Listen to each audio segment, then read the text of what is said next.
교회에 여러 가지 절기들이 있지만 예수님이 이 땅에 오신 날, 그리고 또 예수님이 죽으셨다가 다시 살아나신 날, 이 두 날은 참 우리의 신앙을 다시 한번 점검해 보게 하며, 또 우리가 하나님의 사랑과 은혜 안에 거하고 있다라고 하는 것을 다시 한번 깨닫게 하는 중요하고 귀한 날이다라는 생각을 해 봅니다. 여러분, 오늘을 통해서 다시 한번 우리의 침체되어 있던 신앙이나 또 혹은 우리가 좀 적당하게 세상과 타협하고 있었다 그러면 예수님의 죽으심 그리고 다시 살아나심이 얼마나 내게 감격스럽고 또 큰 은혜인지를 다시 한번 확인하시면서 이후에 우리의 신앙과 삶의 여정 속에 더 아름다운 열매들이 풍성히 맺히실 수 있기를 소망합니다. 네. 혹시 고난 한 주간 또 사순절 기간 동안에 여전히 좀 이전과 별반 다르지 않는 신앙생활을 했다라고 하셔도 크게 염려하지 마십시오.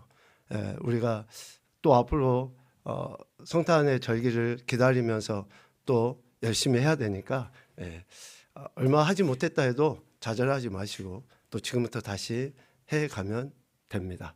예수님께서 말씀하셨습니다. 자신은 길이고 진리고 생명이다 라고 예수님이 말씀하셨죠. 여기에서 이야기하는 생명은 그냥 단순히 우리가 육신을 가지고 있는 생명 자체의 문제가 아니라 영원한 생명의 주체가 예수님이시다라고 하는 것을 말씀하시죠. 그렇다 치면 우리 인생들, 특별히 예수님을 믿는 우리 인생들은 이 땅에서 얼마나 오랫동안 사느냐의 문제가 아니에요. 많은 사람들이 이 땅에서 건강하게 오래 사는 것을 기대합니다. 그런데 조금 깨어있는 사람들은 어떻습니까? 건강하게 오래 살 뿐만 아니라 어떤 의미를 나타내 보일 수 있는 생명, 삶을 기대합니다. 그런데 예수님을 믿는 저와 여러분은 어떻습니까? 오래 사는 것, 어떤 의미를 나타내 보이고 나의 족적을 남기는 것 뿐만이 아니라 이 땅에서 영원한 생명을 소망하며 살아가기 때문에 우리 그리스도인들은 저들과는 조금 더 다른 차원 높은 그러한 좀 표현이 그렇지만 멋진 인생인 거예요. 좀 다르지 않습니까? 우리는 이 땅에서 그냥 오랫동안 사는 것만을 기대하는 게 아니라 영원한 생명을 소망하며 살아갈 수 있기 때문에 오늘 우리는 보다 더 특별한 존재다 라는 것을 알 수 있는데, 예수님께서 이처럼 생명이라고 말씀하시는데 우리에게 이러한 생명을 주시기 위하여 예수님은 먼저 어떻게 하셨습니까? 죽으셨어요.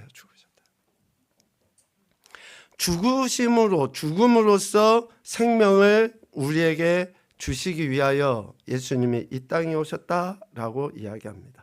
우리 인생은 흙으로 지어졌죠. 흙으로 지어진 우리 인생에 생기를 불어넣으시니 우리가 생명이 된 거예요. 살아있는 존재, 영적인 존재가 되었다라는 것을 이야기합니다. 그런데 아담과 하와의 범죄함으로 인해서 이 영적인 존재가 다시 흙에서 흙으로 돌아가는 참 비참하고 안타까운 인생이 된 거죠. 이렇게 죄로 인해서 유한한 생명, 70이고 강건하면 80이며 요즘에는 100세라고 하지만 여간 우리 인생은 유한한 존재, 유한한 생명을 가진 존재이지만 이 유한한 생명을 가진 우리 인생에게 영원한 생명을 주시기 위하여 예수님께서 이 땅에 오셨고 또 친히 자신의 몸을 대속의 제물로 내어주셨다. 우리 요한복음 3장 16절 말씀은 다 같이 선포하겠습니다. 시작.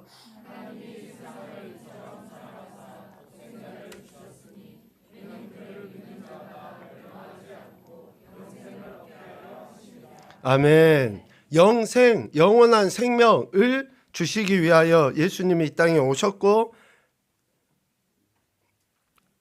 우리를 위해서 십자가에 죽으시기까지 하셨다. 그래서 결국 예수님의 행하시는 모든 일들은 뭐와 직결이 됩니까? 생명과 직결됩니다. 예수님께서 이 땅에 오셔서 행하시는 모든 일들은 생명, 단순히 육체적인 생명뿐만 아니라 영원한 생명을 주시기 위하여 일하셨다. 육체적인 생명을 주시기 위하여 배고픈 이들에게 기적을 베풀기도 하셨어요. 또 병든 자를 치유하기도 하셨습니다. 심지어는 죽은 자를 살리기까지 하셨어요. 그런데 그러한 모든 육체의 생명은 유한해요. 지금까지 나사로가 살아있다는 소식 들으셨습니까? 아니에요. 나사로가 살았지만 죽었어요. 그러나 그 생명을 뛰어넘는 영원한 생명을 주시기 위하여 예수님은 이 땅에 오셨고, 그 생명을 주시기 위하여 결국은 죽으셨다라고 말씀합니다. 히브리서 9장 22절 말씀에 보면 왜 예수님이 죽으셔야 되는가, 그 이유를 이야기해요. 피 흘림이 없은즉 사함이 없다.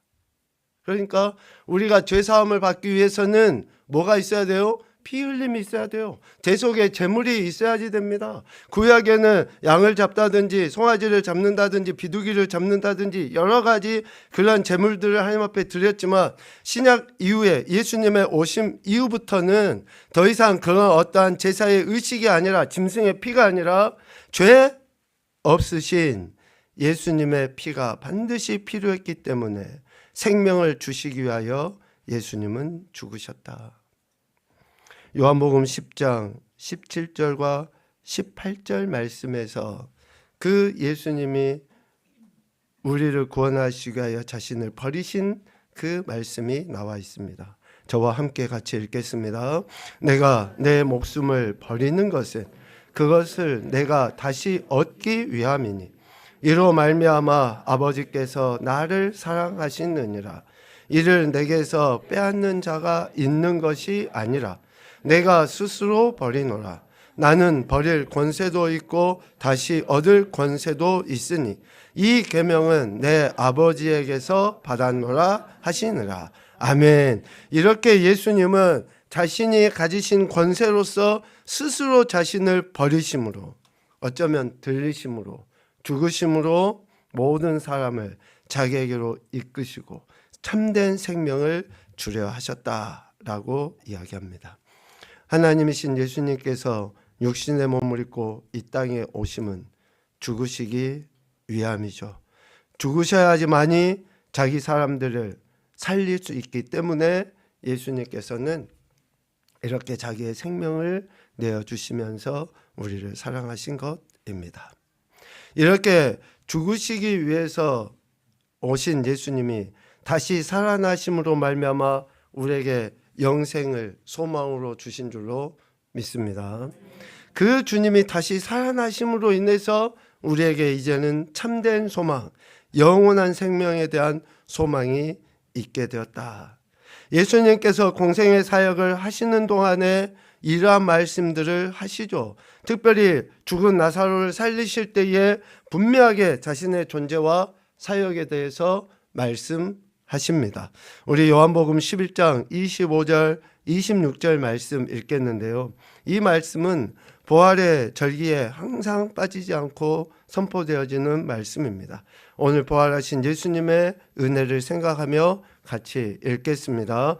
예수께서 이르시되 나는 부활이요 생명이니 나를 믿는 자는 죽어도 살겠고 무릇 살아서 나를 믿는 자는 영원히 죽지 아니하리니 이것을 네가 믿느냐?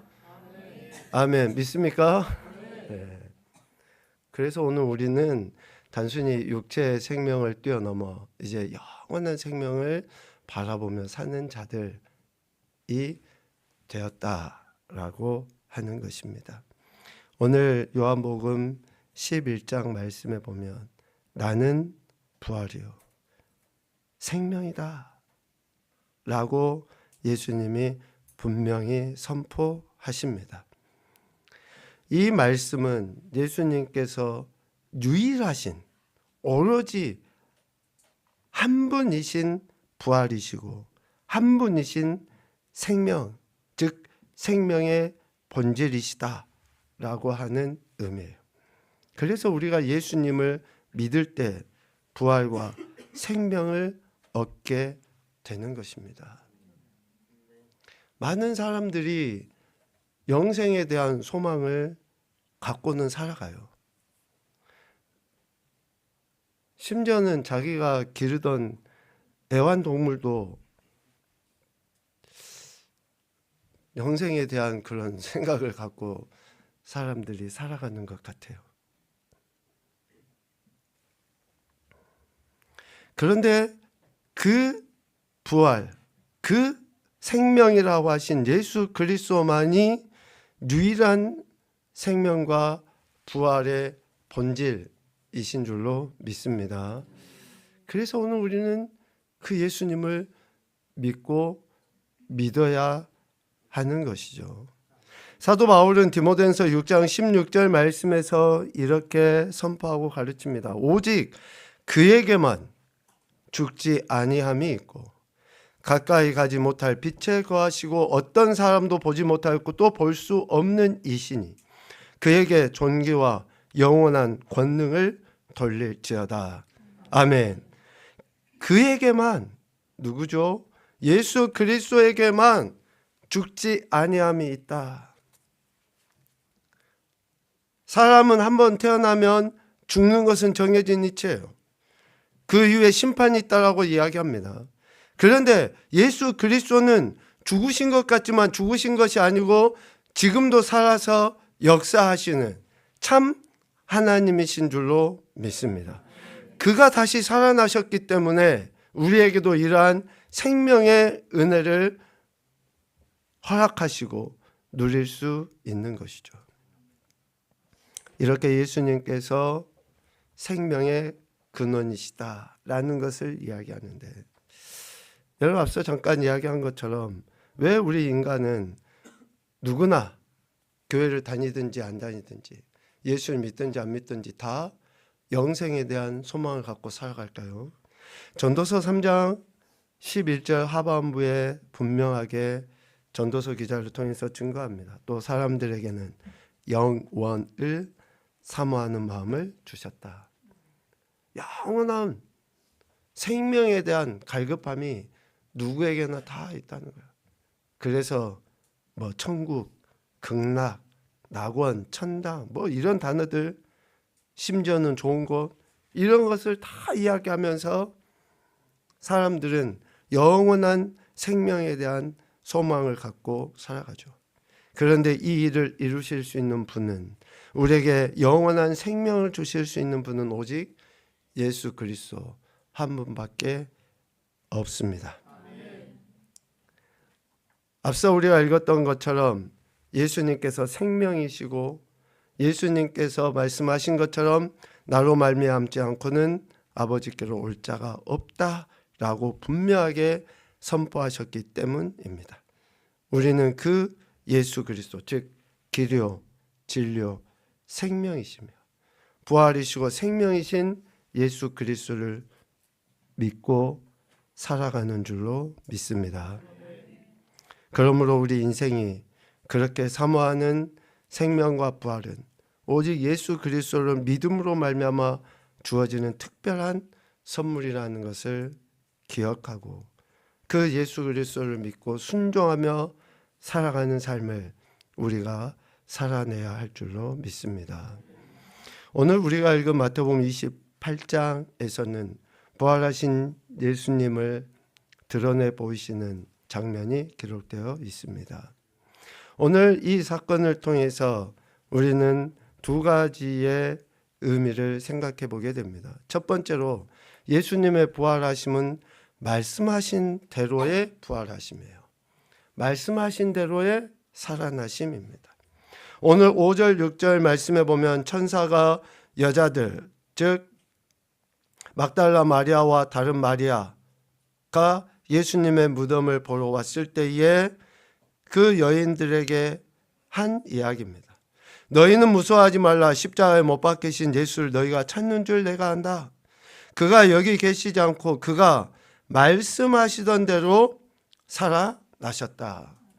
그러니까 예수님의 부활하심은 그냥 우연히 갑자기 일어난 일이 아니라 이미 하나님이 말씀하셨고 말씀하신 대로의 성취라는 것을 이야기합니다. 그 대표적인 말씀이 우리가 아는 것처럼 빌립보 가이사랴 지방에서 예수님께서 무리와 제자들에게 자신이 누구인가? 라고 질문을 하시잖아요. 그때 베드로가 어떻게 고백합니까?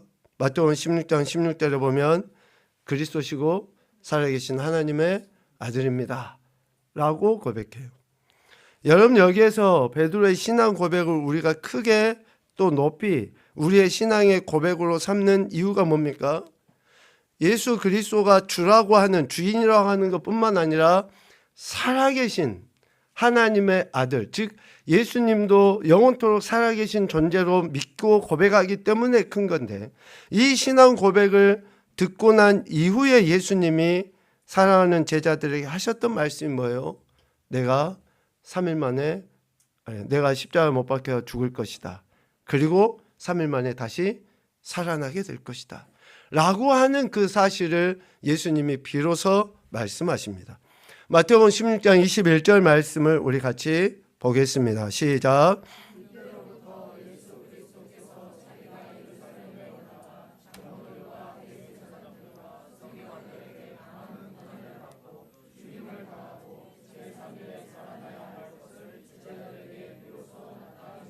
아멘. 여러분, 베드로의 이 신앙 고백 이후에 예수님께서 죽으셨다가 다시 살아나실 것에 대해서 비로소 말씀하셔요. 그러니까 살아계신 예수 그리스도, 앞으로도 영원히 살아서 역사하실 예수 그리스도를 비로소 드러내 보이신 것이다. 그러니까 예수님의 살아나심은 이렇게 말씀하신 대로의 살아나심이라고 이야기할 수 있고, 또 예수님의 살아나심으로 말미암아 우리 인생에게 주어진 축복, 선물이 뭐냐? 물론 영생이죠. 그런데 이 땅에서 우리가 누릴 수 있는 복은 바로 오늘 9절 10절에서 이야기하는 것처럼 평안인 줄로 믿습니다. 네, 평안해요. 부활하신 예수님은 무서움과 또 어쩌면 기쁨이 교차하는 그 상황 가운데 있는 그 여인들, 얼마나 이러한 소위 만감이 교차한다고 하겠죠. 그런 상황 가운데 있는 여인들을 만나서 주님이 묻습니다. 평안하냐? 이 여인들에게 주님이 하신 이 평안함, 그런데 이 평안하냐라는 그 말의 의미 속에는 기뻐하느냐라는 의미가 담겨져 있어요. 천사들에 의해 예수님께서 부활하셨다는 소식을 들은 여인들은 두려움과 기쁨이 뒤섞인 상태에 있었잖아요. 그 상태 가운데 있는 여인들에게 예수님이 평안하냐라고 하는 질문 속에는 너희들이 나로 말미암아 진정 기뻐하느냐라는 의미가 담겨져 있습니다. 이렇게 생각해 볼 때에 예수님 믿는 우리들의 신앙과 삶의 가장 대표적인 표현의 모습이 뭔가 보면 기쁨이에요. 기쁨. 네. 시간이 이제 거의 다 돼가니까 한번 옆사람 보고 웃어봅시다. 가장 최상의 기뻐하는 표정으로. 네. 좀 죽상 쓰지 말고 정말 예수님으로 인해서 우리가 부활의 생명을 만끽했다고 하면, 아니 치아가 한 3-4개씩은 좀 5-6개씩은 보여야 돼. 입이 꾹 닫고 이러고만 있으면 좀 덜 기쁜 거 아니에요? 이 시간 예수님께서 여러분에게 나타나셔서 평안하냐, 기뻐하냐 라고 물으실 때 우리가 주님으로 인해서 기뻐하며 감사와 찬양과 영광 올려드려야 되지 않겠습니까? 이렇게 예수님께서 사랑하는 여인들 그리고 제자들을 향해서 참된 기쁨을 선포해 주십니다. 이미 십자가 지시기 전에도 예수님께서는 자신이 죽으실 것을 아시고 자기 사람들을 향해서 이러한 약속의 말씀으로 위로하고 권면하셨어요. 요한복음 16장 20절에 보면 내가 진실로 너희에게 이르노니 너희는 곡하고 애통하겠으나 세상은 기뻐하리라. 예수님의 죽으심으로 인해서 세상은 기뻐하겠죠. 그런데 예수님의 사랑하는 자들, 즉 제자들, 오늘 우리들은 근심이 아니라 도리어 뭐라고요? 기쁨이 되리라. 왜? 예수님의 죽으심은 또 다시 살아나심으로 말미암아 우리에게 주신 그 은혜는 참된 기쁨의 위로하심과 역사하심의 열매이기 때문에 그렇습니다. 예수님은 부활하셨습니다. 그 부활하심은 말씀의 성취라고 분명히 이야기하시고 또 우리에게 참된 기쁨이다라고 말씀합니다. 이 분명한 사실을 믿는 이들이 부활의 첫 열매가 되신 예수 그리스도를 전하는 일을 위해서 이제 우리 자신들을 드려야 한다.